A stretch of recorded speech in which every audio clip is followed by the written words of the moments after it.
Hoe lekker sê dit nie? Gamtoosvallei.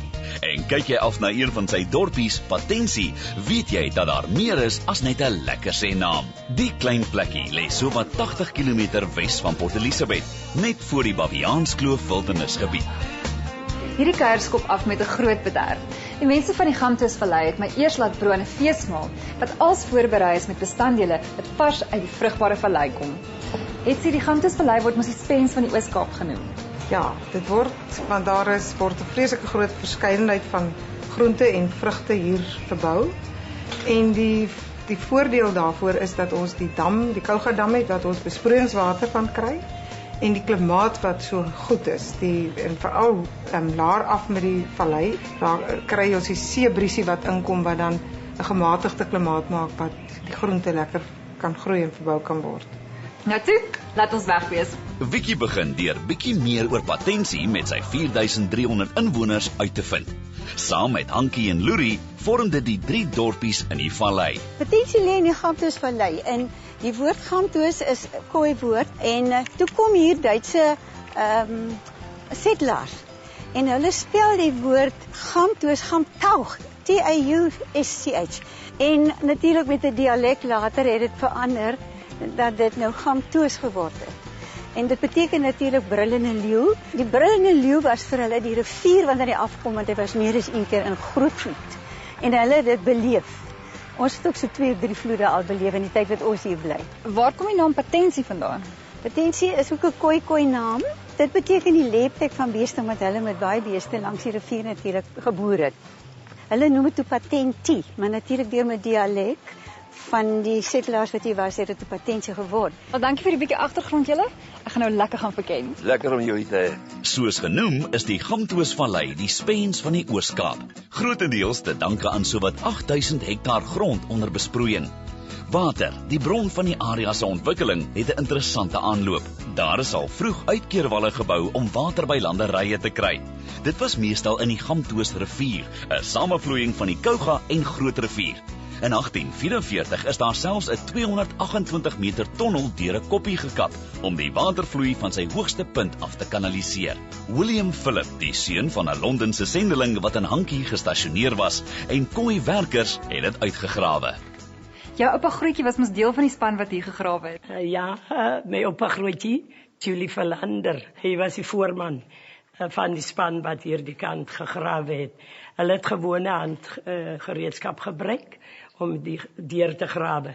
Daar was 2 spanne, een span van daardie kant en een span van die kant. Toe hulle in die middel van die tonnel kom, toe hoor hulle, die ander kant hoor die kap dit, en hierdie kant hoor dit kap, en toe raas hulle is opgewonde, maar toe vind hulle uit, hulle is verby mekaar, so 'n bietjie verby mekaar. Die ander kant se span kap toe hierdie kant toe deur, en toe hulle deur is, toe kan jy net imagine die geraas wat hulle maak. Hulle was seker vreeslik bly.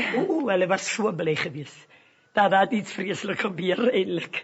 Toe hulle nou raas, en omdat hulle deur is, toe het die voorman wat aan die ander kant is, so opgewonde geraak, en hy hardloop terug weer, na die ander kant van die berg, terug, en bo oor die berg hardloop hy, bo oor ander kant om, tot hierdie kant, en hy is so ver wat hy hardloop, raas hy, en hy skree ons is deur, dit is deur, in plaas van net sommer hier deur te kom. Vandag is dit Suid-Afrika se enigste handgemaakte tonnel.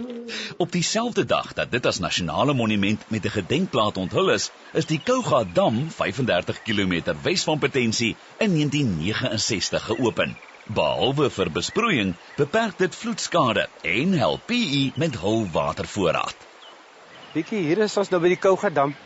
Toe hy beplan is, was dit die eerste dubbelgekromde damwal wat die ingenieurs van daardie tyd in Suid-Afrika opgerig het. Wat beteken dit presies? Die dubbelgekromde damwal beteken dat hy van bo na onder gekrom stroom op teen die water aan en ook van links na regs. Met ander woorde, as jy nou 'n vrug of 'n tennisbal sou deursny, dan jy mos nou 'n halwe krom voorwerp. En dit is maar die beginsel. As die water agter die damwal voller is, hoër druk veroorsaak teen die wal, dan skop hy harder vas teen die kante van die krans van die berg. En dit maak hom sterker, hy kan meer druk vat. En die damwal is 62 meter hoog by sy oorloop. Hy is 10 meter dik onder by sy fondasie en van links na regs is hy 207 meter. Al nou dat ek meer oor die vallei en die water weet, is dit tyd om weer by daai lekker vars produkte uit te kom wat vroeër my mond so laat water het. Geniet dit. Water word met 'n kanaal en pyplyne aan plase voorsien. Die grootste boerderybedryf hier is sitrus, met ook arbeie, komkommers, slaai, aardappels, tabak en granate wat verbou word.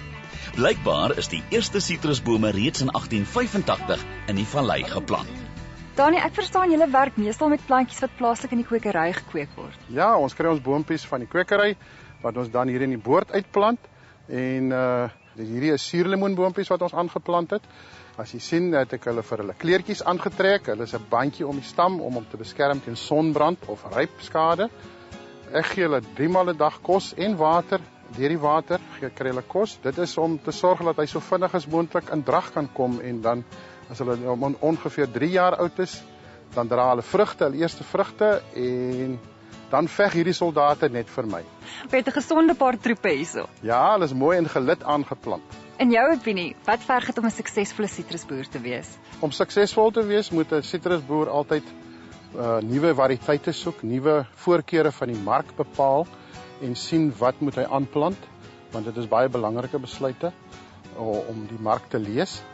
En 'n goeie vriend van my het altyd gesê dat hy gevra was in die droogte, hoekom of gaan hy nuwe boorde aanplant? Toe sê hy, ja, mens moet altyd nuut aanplant, want as jy nie aanplant nie, is jy verseker van 'n misoes. Ek dink dit is 'n goeie raad. Dankie, Dani. Die totale sitrusproduksie van die vallei is 23% van die Oos-Kaapsin. Spinasie, preie en arbeie word verbou op die plaas Mooihoek. Boervrou Madeleine Ferreira is onlangs aangewys as kategoriewenner van Sanlam se 2012 Werkskeppers van die Jaar. Hier werk tans 126 mense. Jy moet nog as 'n goeie werksetiek hê om so 'n boerdery te bedryf. Bietjie al werksetiek is seker my passie vir die boerdery. Ek is mal oor wat ek doen. Ek geniet dit verskriklik en dit was nog altyd vir my 'n droom gewees om werk te kan skep in 'n omgewing wat net seisoenale werk gehad het. Ons is so 70% vrouens, 30% mans en ons ideaal is om reg deur die jaar te kan werk skep. Met die nuwe variëteite wat nou beskikbaar is in die arbeibedryf, bied dit vir ons die geleentheid om 12 maande vir 'n jaar arbeie op ons winkelrakke te hê. Maar dit is nogal 'n groot uitdaging as jy met ons soos oopland arbeie het. Ons het glad nie tonnels nie. Dit maak ons 'n bietjie 'n groter teiken as ons die dag reën kry of as ons 'n hittedag kry, dan het ons nou nie daai onmiddellike beskerming nie. So ons moet vinnig werk. Ons wil dit so vinnig as moontlik af in die oggende hê, in die koeltrokkie, in die koelkamers om die landtemperatuur af te bring. Ons pluk en pak direk in die bakkies in, om hoe minder hantering daar op die arbei is en hoe vinniger dit verkoel is, hoe beter is ons raklewe. Dis lekker, dit is so soet. Madeleine het in 1998 begin en bewerk vandag 40 hektaar. Sy is 'n inspirasie, maar ons kuier hier in die Gamtoosvallei is ook 'n bewys van die lewegewende krag van water en hoe belangrik dit is vir ons voortbestaan. Bespaar dus soveel jy kan.